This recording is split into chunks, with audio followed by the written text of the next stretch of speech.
have Simon Whitfield on the BT couch. How are you? I'm good, thank you. Yeah, good. Thanks for having me. Great to have any Olympian, but you wowed us, obviously, as you launched yourself into superstardom. Apparently in a onesie, according to I loved it.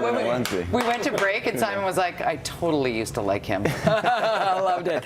But you're here to talk about specifically an opportunity for cyclists and enthusiasts to get really engaged at this new... Yeah, well, the 40th Center up in Burnaby has a great cycling, the Cauldron now. They have a cycling center there, and for anyone from, it's really targeted at up-and-coming athletes, but there is an opportunity for recreational cyclists, people who want to get more into cycling, go learn a little bit about how to train for it, how to get better at it, take it to the next level. So you've been into cycling for a few years, you've decided, I kind of want to, you know, I want to do a fondo, I want to do a race, I want to try something out, or I just want to be better at it.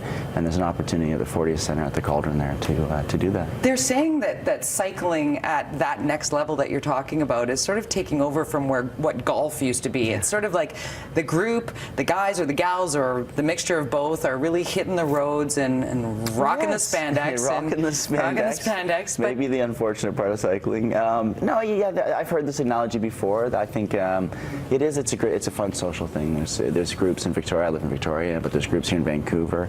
It's a great opportunity to get out with the people, you know, your friends. You go to explore. You're with you socialize. It's a great opportunity to do that and do something that keeps you fit and active. A growing part of our society for sure, with the bike lanes and being used as transportation now. It's so funny because we're like, Riaz goes, you can do a fondo, and you're like, nah, I've only got my my city bike right now, which that's fun. It's a fun culture to city bike. It's commuting by bike. It makes a big difference for a lot of people, whether it's financially or for health or just to get outside and get an opportunity to disengage. Imagine you're at work and then you have a time to, as much as people might see the stress of it, if you know the routes and you know how to get from work to home, it's a great way to disconnect and just kind of, you know, take a deep breath on the way from transitioning from one thing to the next. Give us some advice about getting involved in cycling. What are the mistakes most commonly made? Oh, interesting. I think people do dive in pretty intensely to it. You know, it's a recreational thing. It's fun. You can get into, you can get out with finding a group and getting the skills to ride in a group is important.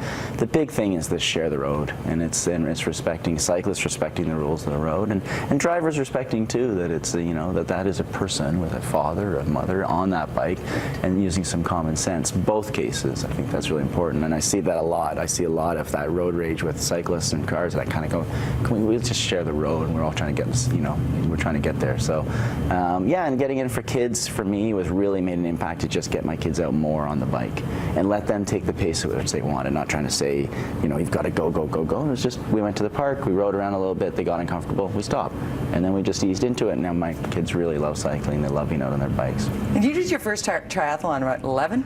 Yeah, I did it in a pair of Mickey Mouse shorts and a little cap. You know, it was fun. Triathlon is a grassroots sport at its core. Wonderful grassroots sport, and hopefully we can get more community centers hosting, especially kids races, to get more kids into it. Indeed, you can follow Simon on Twitter and stay engaged, and you are going to be doing more with the 40th Cauldron Center. Yeah, I'm on the athlete advisory board there, and it's exciting. It's a great opportunity. It's a world-class facility. I was in Germany years ago.